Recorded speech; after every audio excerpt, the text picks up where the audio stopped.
नमस्कार दोस्तों, कैसे हो आप लोग। आज हम इस वीडियो में रिवीजन करेंगे 1757 से 1857 तक कौन कौन से इवेंट हुए, कौन कौन सी बैटल हुई, कौन कौन सी यहाँ पे ट्रीटी हुई। तो इसका एक रिवीजन करेंगे। ये मॉडर्न हिस्ट्री का पार्ट है, तो फटाफट देख लेते हैं। Arrival of Europeans in India, India में यूरोपियंस का आगमन। ठीक है, उसके बाद अब ये कब होता है मैं आगे आपको बताऊंगा। 1600 ईस्वी में ब्रिटिश इंडिया कंपनी है वो मोनोपोली ले लेती है, क्वीन एलिजाबेथ से चार्टर ले लेती है ट्रेड के लिए 15 साल के लिए। ठीक है, और 1608 में वो इंडिया पहुंच जाते हैं। वो चीज ठीक है, वो आगे मैं आपको बताऊंगा। 1488 में डिस्कवरी होती है, discovery of Cape of Good Hope. अब यहाँ पे डिस्कवरी हो जाती है केप ऑफ गुड होप की ट्रेड रूट के लिए, सी रूट के थ्रू। और ये डिस्कवर्ड किसके द्वारा किया गया? बार्टोलुमियो दियास के द्वारा। ये कहां से थे? ये पुर्तगाल से थे। 1600 में ब्रिटिश इंडिया कंपनी क्या है, चार्टर ले लेती है, परमिशन ले लेती है, एग्रीमेंट करवा लेती है। जो क्वीन है ब्रिटेन की, उनसे क्या है, राइट ले लेती है कि भैया ये अब हमारी मोनोपोली होगी, भैया हमें आप ट्रेड के लिए राइट दे दो, सिर्फ हमारी कंपनी को, कि हम इतने सालों तक इन एरिया में ट्रेड करेंगे और किसी की डोमिनेंस नहीं होगी, सिर्फ हमारी मोनोपोली होगी। ब्रिटिश इंडिया कंपनी फिर आती है 1608 में इंडिया में पहुंचती है, ये ट्रेड की मोनोपोली लेके। ब्रिटिश इंडिया कंपनी स्टैब्लिश कर देती है क्या, आते ही ट्रेडिंग पोस्ट कहां पे? सूरत में 1619 में। कितने टाइम बाद? देख लो भैया, 9 साल ये और 2 साल ये, 11 साल बाद, मतलब 1608 में पहुंचती है। ये वार्तालाप करके मुगल जो एम्पायर है उनसे, और अपनी जो ट्रेडिंग पोस्ट है उसको स्टैब्लिश करते हैं सूरत में 1619 में। फिर ये स्टैब्लिश करते हैं मद्रास में 1639 में, फिर बॉम्बे में 1668 में, फिर ये कलकत्ता में 1690 में अपनी जो ट्रेडिंग पोस्ट है इनको स्टैब्लिश करते हैं। बाद में यही ट्रेडिंग पोस्ट क्या है, फोर्ट में कन्वर्ट हो जाएंगे। देखना आप, धीरे धीरे ये अपने फोर्ट बना लेंगे। टिल 1647 तक ब्रिटिश इंडिया कंपनी स्टैब्लिश कर चुकी थी 23 फैक्ट्रीज, ऐसे ही जो ट्रेडिंग पोस्ट है ऐसे स्टैब्लिश कर चुकी थी। जो मेन 3 फैक्ट्री थी ना, फोर्ट विलियम, अब यहाँ पे फोर्ट का नाम आ गया, तो मतलब ये है कि जो ये फैक्ट्री है ये अब ये किले के रूप में हो गई है। ये जो ट्रेडिंग पोस्ट है ना, ये किले के रूप में अब इन्होंने अपनी डेवलप कर ली। फोर्ट विलियम कहाँ पे? बंगाल में। फोर्ट सेंट जॉर्ज ये कहाँ पे? मद्रास में। और बॉम्बे कैस्टल ये कहाँ पे? बॉम्बे में। उसके बाद 1741 में क्या होता है? बैटल ऑफ कोलाचल होती है। मार्तंडा वर्मा जो राजा थे ट्रेवनकोर के, और किसके बीच में? ब्रिटिश इंडिया कंपनी के बीच में ये बैटल होती है। तो अगर एग्जाम में पूछा जाए कि बैटल ऑफ कोलाचल किसके बीच में हुई, कब हुई, तो 1741 में हुई, मार्कंडा वर्मा और ब्रिटिश ईस्ट इंडिया कंपनी के बीच में। उसके बाद 1745 में होती है फर्स्ट कार्नेटिक वॉर। ये स्टार्ट होती है 1744 से और एंड होती है 1748 का। किसी न किसी बुक्स में आप देखोगे इनकी जो डेट है वो ऊपर नीचे 1-2 साल ऊपर नीचे है, बट कोई बात नहीं, उसमें मैनेज हो जाता है। जो मेन है एग्जाम में वो या तो ये इन डेट के बीच में अप्रोक्स आपसे पूछा जाएगा, या फिर जो ट्रीटी हुई है इन वॉर्स में वो पूछी जाएंगी। अब एंड में जब ये लड़ाई खत्म होती है, फर्स्ट कार्नेटिक वॉर खत्म होती है, तो एक ट्रीटी होती है इनके बीच में, ट्रीटी ऑफ एलेक्सला चैपली। तो अगर एग्जाम में पूछा जाए कि भैया ये ट्रीटी कौन सी वॉर में हुई, कब हुई, तो आप बता देना 1745 में ये ट्रीटी होती है, फर्स्ट कार्नेटिक वॉर के टाइम पे। वो ऑप्शन में होता है यार। 1746 में क्या होता है? बैटल ऑफ अदियार होती है, बैटल ऑफ सैंथोम होती है। ठीक है, और उसके बाद, और जो ये बैटल है ये किसके बीच में होती है? बैटल ऑफ सैंथोम, ये अनूरुद्दीन नवाब है कार्नेटिक की, और किसके बीच में? फ्रेंच ईस्ट इंडिया कंपनी के बीच में। तो ये इंपॉर्टेंट है कि बैटल ऑफ सैंथोम किसके बीच में हुई? अनूरुद्दीन जो नवाब है कार्नेटिक के। कार्नेटिक रीजन कौन सा है वो भी मैंने आपको जो ये पहले वाली वीडियो है मॉडर्न हिस्ट्री की उनमें सब बताया है। फर्स्ट कार्नेटिक वॉर में बताया है विद मैप कि कार्नेटिक वाला जो एरिया है वो कौन सा है। जो आज के टाइम में आप आंध्र प्रदेश देखते हो ना, आंध्र प्रदेश हो गया, कुछ एरिया तमिलनाडु का, ये सारा कार्नेटिक का एरिया होता था। उसके बाद सेकंड कार्नेटिक वॉर होती है 1749 से 1754 तक, और एंड होती है किस ट्रीटी के साथ में? Treaty of Puducherry. In January 1755 में ये ट्रीटी होती है। उसके बाद बैटल ऑफ अंबर होती है 1748 में, अनवरुद्दीन और फ्रेंच ईस्ट इंडिया कंपनी के बीच में। इन सब की जैसे first Carnatic war, second Carnatic war की वीडियो मैंने प्लेलिस्ट, मॉडर्न हिस्ट्री की जो प्लेलिस्ट है उसमें आप देख सकते हो, आपको आराम से मिल जाएगी कि सेकंड कार्नेटिक वॉर किसके बीच में हुई, क्यों हुई, क्या रीजन थे, और उस ट्रीटी में क्या था, जो लास्ट में एंड में जो ट्रीटी होती है उसमें इन ट्रीटीज में क्या लिखा हुआ था। उसके बाद बैटल ऑफ जिंजी होती है 1750 में। फ्रेंच ईस्ट इंडिया कंपनी, चंदा साहिब और मुजफ्फर जंग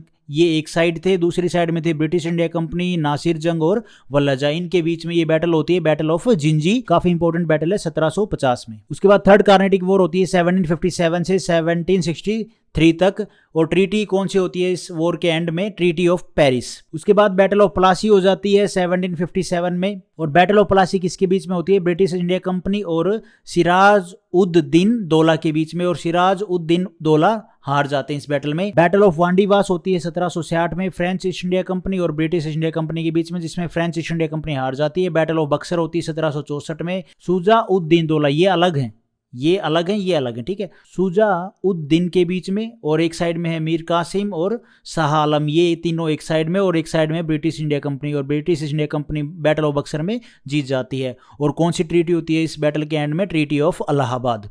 उसके बाद इजाददारी सिस्टम, ये भी मॉडर्न हिस्ट्री का ही पार्ट है। इजाददारी सिस्टम लेके आया जाता है, रेवेन्यू लैंड रेवेन्यू सिस्टम था ये, ब्रिटिश इंडिया कंपनी लेके आती है बदल बदल के। उसके बाद आप देखोगे permanent settlement system, Mahalwari settlement system, Ryotwari settlement system, ये सारे मॉडर्न हिस्ट्री का ही पार्ट है। ये सारे ब्रिटिश इंडिया कंपनी के द्वारा लाए गए थे।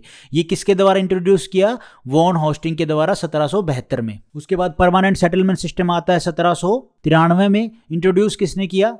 मतलब 1793 में इंट्रोड्यूस किसने किया? लॉर्ड कॉर्नवालिस ने। उसके बाद रेयोटवारी आता, फिर महालवारी में लिखना भूल गया, महालवारी सिस्टम आता है। रेयोटवारी किसने इंट्रोड्यूस किया? थॉमस मुनरो ने 1820 में। उसके बाद हो जाती है फर्स्ट एंग्लो मैसूर वॉर 1769 में। ये काफ़ी आगे चले गए हम, जो रेवेन्यू सिस्टम किया उससे पहले ही ये फर्स्ट एंग्लो मैसूर वॉर होती है 1769 में, और ये स्टार्ट होती है 1766 से, और 1769 में एंड हो जाती है सुल्तान ऑफ मैसूर हैदर अली के बीच में और ब्रिटिश इंडिया कंपनी के बीच में, ठीक है। इसमें फर्स्ट बैटल में सुल्तान जो है हैदर अली मैसूर के, वो जीत जाते हैं with the treaty of Madras. तो यहाँ पे जो ट्रीटी एंड में होती है वो होती है treaty of Madras. Second Anglo Mysore war होती है 1780 से 1784 के बीच में। Battle of in time period के बीच में, मतलब 1784 तक ये बैटल होती हैं। बैटल ऑफ अलग अलग जगह पे यहाँ पे ये लड़ते हैं 1780 से 1784 के बीच में। बैटल ऑफ पोलीलूर होती है 1780 में टीपू और ब्रिटिश इंडिया कंपनी के बीच में, जिसमें टीपू जीत जाता है। अगेन 1781 में बैटल ऑफ पोर्तो नोवा हैदर अली और ब्रिटिश इंडिया कंपनी के बीच में होती है, जिसमें हैदर अली हार जाता है। जिसमें हैदर अली हार जाता है, एक साइड में इसका जो बेटा है टीपू वो जीत रहा है, दूसरी साइड में हैदर अली हार जाता है बैटल ऑफ पोर्टो नोवा में। उसके बाद बैटल ऑफ ये पोलीलूर फिर से होती है हैदर अली और ब्रिटिश इंडिया कंपनी के बीच में, जिसमें हैदर अली हार जाता है। क्योंकि जो बैटल ऑफ पोलीलूर हुई है पहले, वो टीपू लड़ा ब्रिटिश इंडिया कंपनी में, उसमें तो जीत जाता है, लेकिन इसका बाप लड़ता है हैदर अली, तो इसमें क्या है, ये हार जाता है। बैटल ऑफ सोलिंगहुर ये हुई हैदर अली और ब्रिटिश इंडिया कंपनी के बीच में, इसमें हैदर अली की हार हो जाती है। बस आप ये बैटल का नाम ध्यान रखो, ठीक है। अप्रोक्स इसके ये किस टाइम पीरियड के बीच में हुई वो ध्यान रखो, और ये ध्यान रखो किस किस के बीच में हुई, ये इंपॉर्टेंट है। हैदर अली की मृत्यु हो जाती है 1782 में कैंसर से। मार्च 1784 में पीस ट्रीटी साइन होती है, 2 साल के बाद पीस ट्रीटी साइन होती है, treaty of Mangalore, Tipu of British India company के बीच में, कि भैया अब शांति कर ली जाए। सेकेंड एंग्लो मैसूर हो चुकी है, अब थर्ड एंग्लो मैसूर वॉर होती है 1790 से 1792 तक, ब्रिटिश इंडिया कंपनी और मैसूर के बीच में। ब्रिटिश इंडिया कंपनी ऑब्वियसली जीतनी थी, ट्रीटी ऑफ श्रीरंगपट्टनम सामने आती है 1792 में। उसके बाद फोर्थ एंग्लो मैसूर वॉर होती है 1799 में। जोकोबिन क्लब, ये आप इस वीडियो में देख सकते हो, मैंने सेपरेट वीडियो बना रखी है हर एक वॉर की, फोर्थ एंग्लो मैसूर वॉर की, जिसमें जोकोबिन क्लब की मैंने बात की। इसको फाउंड किया गया था 1794 में, और इसी टाइम पे ही tree of liberty at Srirangapatna में टीपू ने इस्टेब्लिश किया। उसके बाद टीपू और ब्रिटिश इंडिया कंपनी के बीच में लड़ाई होती है। ब्रिटिश इंडिया कंपनी के साथ में मराठा और हैदराबाद के निज़ाम थे, जिसमें टीपू की मृत्यु हो जाती है 1799 में, और इसी के साथ फोर्थ एंग्लो मैसूर वॉर खत्म हो जाती है। उसके बाद होती है थर्ड बैटल ऑफ पानीपत, कब? 1761 में। जो सेकंड और फर्स्ट बैटल ऑफ पानीपत है वो आपकी आएगी मिडिल हिस्ट्री में, ये मॉडर्न हिस्ट्री में आती है 1761 वाली। अहमद शाह अब्दाली और मराठास के बीच में होती है ये बैटल, जिसमें मराठास का काफ़ी लॉस होता है, वो हार जाते हैं। फर्स्ट एंग्लो मराठा वॉर होती है 1775 से 1782 तक, और इसमें ट्रीटी ऑफ सूरत होती है 1775 में बिटवीन रघुनाथ राव और ब्रिटिश इंडिया कंपनी के बीच में। ये मराठास का ही बंदा था, लेकिन ये मराठास से क्या है, अलग हो जाता है, और फिर ये ट्रीटी साइन करता है ब्रिटिश इंडिया कंपनी के साथ में। इसकी भी वीडियो मैंने अलग से सेपरेट डाल रखी है मॉडर्न हिस्ट्री की प्लेलिस्ट में, आप देख लोगे। ट्रीटी ऑफ पुरंदर होती है 1776 में, बिटवीन मराठा और ब्रिटिश इंडिया कंपनी के बीच में। उसके बाद 1779 में मराठा और ब्रिटिश इंडिया कंपनी के बीच में लड़ाई होती है, जिसमें ब्रिटिश इंडिया कंपनी हार जाती है। ट्रीटी ऑफ वडगांव होती है इन दोनों के बीच में लड़ाई के बाद। उसके बाद ट्रीटी ऑफ सलबाई होती है 1782 में बिटवीन मराठा और ब्रिटिश इंडिया कंपनी के बीच में। उसके बाद होती है भैया सेकंड एंग्लो मराठा वॉर 1803 से 1805 के बीच में। जिन इस टाइम पीरियड के बीच में कौन कौन सी ट्रीटी होती है, क्योंकि ये जहां जहां भी लड़ाई लड़ते ना उसी राजा से उसी रूलर से ट्रीटी साइन करवा लेते थे ब्रिटिश इंडिया कंपनी वाले, अगर ये जीत जाते थे तो। ट्रीटी ऑफ बैसिन सामने आती है 1802 में। किसके बीच में होती है? बाजीराव सेकंड और ब्रिटिश इंडिया कंपनी के बीच में होती है। उसके बाद ट्रीटी ऑफ सुराजी अंजन गांव 1803 में ट्रीटी होती है सिंधिया और ब्रिटिश इंडिया कंपनी के बीच में। उसके बाद ट्रीटी ऑफ देवगांव होती है 1803 में भोंसले और ब्रिटिश इंडिया कंपनी के बीच में। ट्रीटी ऑफ राजपुर घाट 1806 में होती है ट्रीटी बिटवीन होलकर्स और ब्रिटिश इंडिया कंपनी के बीच में। आप यहाँ पे एक चीज देखोगे, होलकर्स, भोसले, सिंधिया, बाजीराव, ये सब पेशवा के अंडर मराठास के ही पार्ट हैं। इनके साथ में ब्रिटिश इंडिया कंपनी अलग अलग जगह रूल करते हैं, ठीक है। ये चीफ हैं अलग अलग एरिया के, और ब्रिटिश इंडिया कंपनी इनको अलग अलग से हरा के इनके साथ में ट्रीटी साइन करवा रही है ताकि मराठास को तोड़ा जाए। उसके बाद थर्ड एंग्लो मराठा वॉर होती है 1817 से 1819 के बीच में। 1817 से 1819 में थर्ड एंग्लो मराठा वॉर का एंड हो जाता है। ट्रीटी ऑफ पूना होती है 1817 में बिटवीन ब्रिटिश इंडिया कंपनी और पेशवा के बीच में। ट्रीटी ऑफ ग्वालियर होती है 1817 में बिटवीन सिंधिया और ब्रिटिश इंडिया कंपनी के बीच में। और ट्रीटी ऑफ मंदासुर होती है 1817 में ही बिटवीन साइन होती है ये ट्रीटी किसके बीच में? ब्रिटिश इंडिया कंपनी और होलकर्स के बीच में। उसके बाद बैटल ऑफ कोरेगांव, काफी फेमस बैटल है ये, 1818 में होती है बिटवीन पेशवा और ब्रिटिश इंडिया कंपनी के बीच में। और इसी के साथ मराठास का जो एम्पायर है वो खत्म हो जाता है इस बैटल के एंड में, पेशवा मारे जाते हैं। 1770 में बंगाल फैमिन होता है जिसमें बहुत सारे लोगों की मृत्यु होती है। मैंने डाटा नहीं लिख रखा, अप्रोक्स 10 लाख से भी ऊपर हुई थी मृत्यु, जहां तक मुझे एक आइडिया है, जहां तक थोड़ी सी मेरे को याद है। इससे भी ज्यादा है डाटा, बस इतना पता है। रेगुलेटिंग एक्ट आता है 1773 में। इस एक्ट का नाम ही है रेगुलेटिंग एक्ट 1773। उसके बाद पिट्स इंडिया एक्ट आता है 1784 में। चार्टर एक्ट 1813 में, चार्टर एक्ट 1833 में, चार्टर एक्ट 1853 में। इन तीनों एक्ट में क्या है, पिट्स एक्ट में क्या है, रेगुलेटिंग एक्ट में क्या है, ये अलग अलग वीडियो डाल रखे हैं, आप देख सकते हो। ट्रीटी ऑफ अमृतसर 1809 में साइन होती है रणजीत सिंह, महाराजा रणजीत सिंह और ब्रिटिश इंडिया कंपनी के बीच में। ट्रीटी ऑफ टिलसिट होती है रशिया के अलेक्जेंडर और फ्रांस के नेपोलियन के बीच में। फर्स्ट एंग्लो सिख वॉर कब होती है? 1845 से 1846 तक ये फर्स्ट एंग्लो सिख वॉर चलती है, जिसमें ट्रीटी ऑफ लाहौर सामने आती है 1846 में।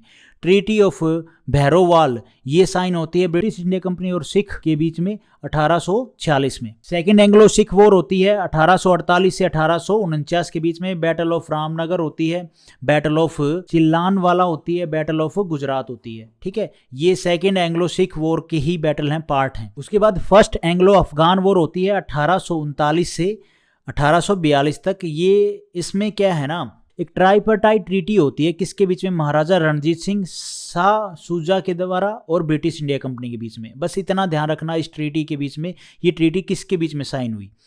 उसके बाद सेकंड एंग्लो अफगान वॉर होती है, जिसमें ट्रीटी ऑफ गंडमक 1879 में हो जाती है ये ट्रीटी। अब यहाँ पे हम पहुंच चुके हैं 1879 तक पहुंच चुके हैं, लेकिन इससे पहले ही एक रिवोल्ट हो जाता है जो सबसे मेन था, 1857 का रिवोल्ट, ठीक है। ये मैंने लिखना भूल गया, आगे लिख रखा है। हमने पढ़ना था सिर्फ 1857 तक, लेकिन ये कनेक्ट है तो मेरे को यहाँ पे बताना पड़ा। ट्रीटी ऑफ गंडमक होती है 1879 में, किसके बीच में? ब्रिटिश ईस्ट कंपनी और याकूब खान के बीच में। अफगान के रूलर हैं ये। उसके बाद 1893 में अफगान रूलर जो वहाँ पे अफगानिस्तान में आमिर बोला जाता था, और ब्रिटिश इंडिया कंपनी के बीच में एग्रीमेंट साइन होता है, और इस एग्रीमेंट का नाम था डूरेंट एग्रीमेंट। और आज के टाइम में पाकिस्तान और अफगानिस्तान के बीच में जो बॉर्डर लाइन है उसको डूरेंट लाइन बोला जाता है। और रिवोल्ट होता है 1857 तक।